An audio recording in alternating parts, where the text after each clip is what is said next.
So welcome to the Real World Media Ethics Roundtable, Part 3, Beyond Thunderdome. Yes. With us, if you're just joining us, with us again is Jeremiah, Patrick, and Caitlin. And in this section, we'll be talking about piracy. Yar. Who the captain now? I'm the captain now. Okay. Yeah, let's talk about the geopolitics of Somalia. I'm ready. Alright, so just a broad question. Does piracy matter? Oh, yes. The studios will tell you it does. They think it cuts into their bottom line, and it probably does in the long run. But they still make millions and millions of dollars. Nobody's pirating the movie that didn't make very much money in the box office anyway. Or if they are, who cares? That wasn't a very good argument. Good. Did you have something to say? I agree. Okay, I'll just say this. I mean, Yeah. I feel like I don't know. Like, I'll just admit that I don't know a lot about the subject because I never pirate stuff. I think like it does matter a little bit. I don't know. There's just such conflicting arguments. I remember like there was this rapper Mortal Technique, and he's probably still around. I don't really listen to him much, but. You know, he was always like, yeah, pirate the shit out of my stuff because I want people listening to my stuff. And he was a very political rapper, though. So that was kind of more the reason of, like, I want my stuff out there. But I think there is a little bit to it of, like, saying, you know, maybe the smaller guys might be taken away from the artists more. Of, like, you're pirating my stuff. And, yeah, the studios are making a lot of money, but I'm taking kind of the hit. Because, yeah, there's a percentage that they get that they're going to get, but the percentage I'm getting, it's taking out of my... Is it a bigger issue for the music industry or for film and television? Well, okay, sorry, I was crossing over to film by saying that It probably does. It probably hurts the music industry more than any other. Yeah, I mean, I feel like, yeah, the music industry, so yeah, that was a little bit of a...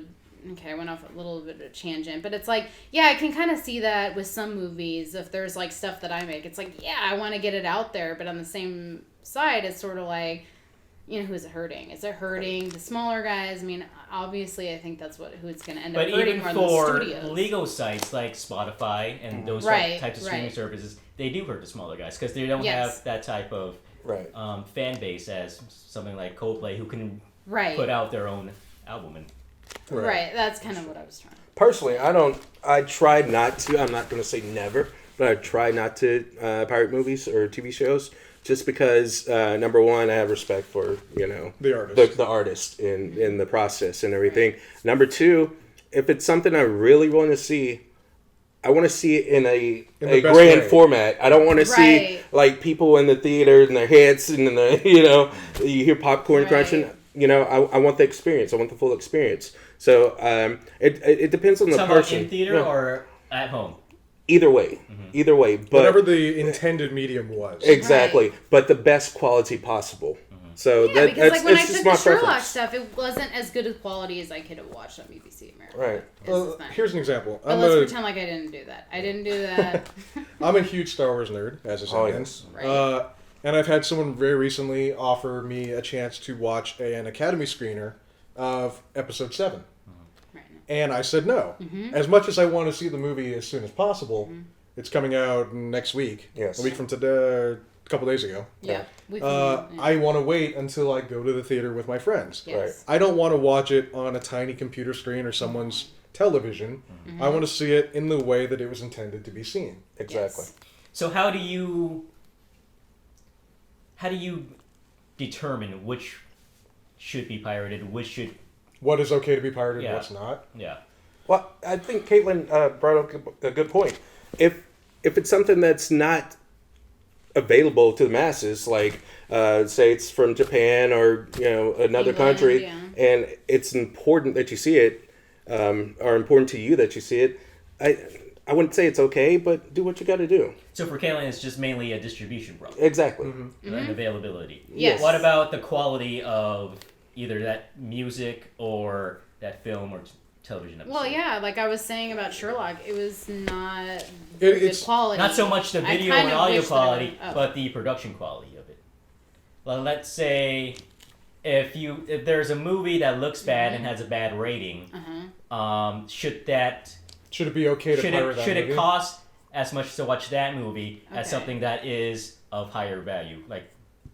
I mean, who determines what that quality is? I mean, there are people who really love recent Adam Sandler movies, but they're not very good according to me.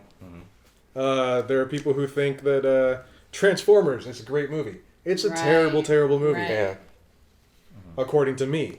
Yeah, if it were up to me, Transformers would cost you 10 cents to get in and watch. But that's, who the hell am subjective. I? It's subjective. really subjective. The free market will decide what's of value to, to go see in the movies and what should be on DVD. I don't really think so, though, because it's the same movie price to see Transformers versus Force Awakens. Yeah, but we just talked about, what's that movie that we just talked about before we start shooting? That was out, Jim and the Holograms. Oh. They pulled that from theaters in a week or two. Right. So, I mean, you'll probably get it in DVD in the Walmart bin for $3 in like a month or two. Yeah, but the thing, again, I think that what you're trying to say is true, but it's also like, when a lot of artists don't have total control, like Gem and the Holograms. Mm-hmm. I mean, that director, probably not. But they might have gone in with the best intentions to make a great movie, and then the studio cut it down to shit. I don't think they had the best intentions. So should we let... Well, I'm just saying maybe. Right. Some movies, I feel like, had the best intentions. I mean, I think maybe Fantastic Four had the best intentions, but then... It probably did. But in the case of Jim and the Holograms, it's like Jeremiah said. They had they owned the property, exactly. And they said, okay... It's like a sequel or reboot. It's the same shit. Yeah, let's get 20 writers in a room and figure out how to, mass produce this shit. Yes. And put out, lay a fucking egg. I definitely agree with that, but I feel like, too, it's like we were saying before, it's subjective and also, but who is it really hurting? It's not hurting the studio. It's hurting them. Because generally, in any other industry, if they know a product's bad, they usually sell it at a discounted price. Yes, right. So which they should. If the distributor knows if the product is bad, do they have an obligation to lower the price, or as far as distributors are concerned, like theaters and things like that, or no, it's not. Should it just stay a flat rate? It should stay a flat rate because ultimately the free market's going to determine whether next week it's going to be at the dollar theaters or it's going to go straight to DVD. So I think the flip side to this question is, when should you absolutely not pirate? And I think it's when there's an artist or a filmmaker or whoever that isn't in the mainstream, isn't going to make a lot of money, is just getting out there.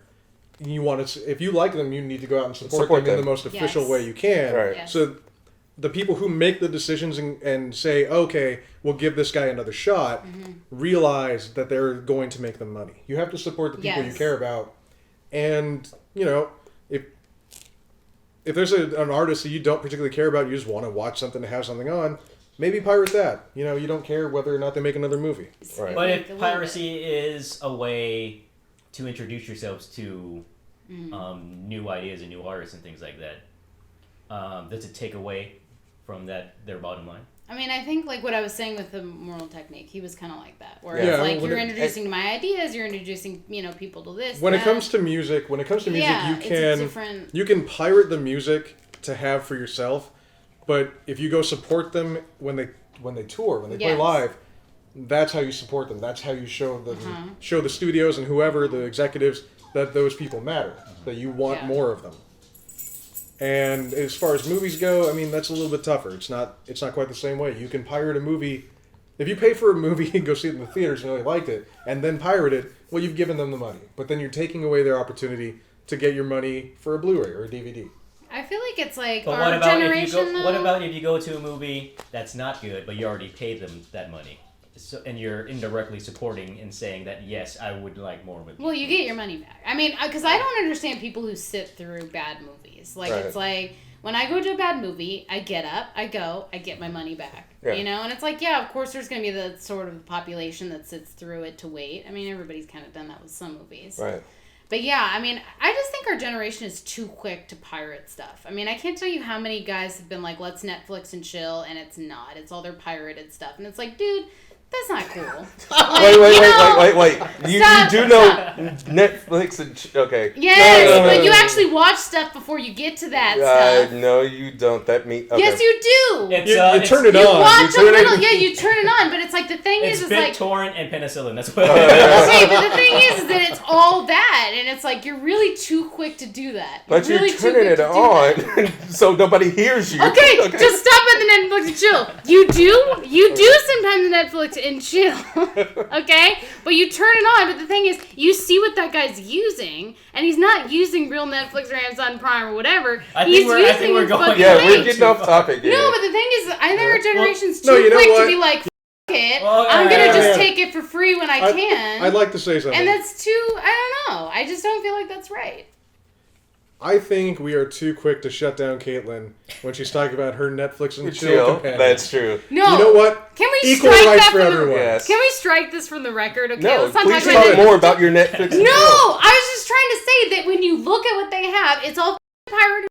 Sorry, it's all freaking pirated. It's way too. And okay, it's all pirated stuff. And it's like, I think we're just too quick to be like, oh, I'm going to take what I want when I want it for free, however I want it. And I agree with you there. It's like, okay, nobody is this thoughtful as we are being right now. Right. No. Nobody's like that. But I think we're not in our own regular lives. We're thinking about it now. We're thinking through the process in the moment because you asked us a question. Yeah. But at home, if I hear about a band that I like, came out with a new album, I'm going to go, oh, I'm going to get that as soon as I can. Yeah. I don't want to pay $12 for that.